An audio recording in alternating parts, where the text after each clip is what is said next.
చైనాని దెబ్బ కొట్టేటటువంటి కొత్త ఎక్విప్మెంట్ వైపు భారత్ దృష్టి సారించింది. రష్యా దగ్గర కొనుగోలుకి. మరి రష్యా చైనాని టార్గెట్ చేసే ఎక్విప్మెంట్ భారత్కి అమ్మడానికి రెడీ అవుతుందో లేదో చూడాలి.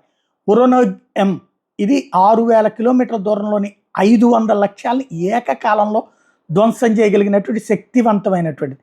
ఏదైతే సెయింట్ పీటర్స్బర్గ్, కాలిన్గ్రాడు, ఇర్కుట్స్క్ లాంటి వాటిని కూడా టార్గెట్ చేయగలిగినటువంటి ఎక్విప్మెంట్ అన్నటువంటిది.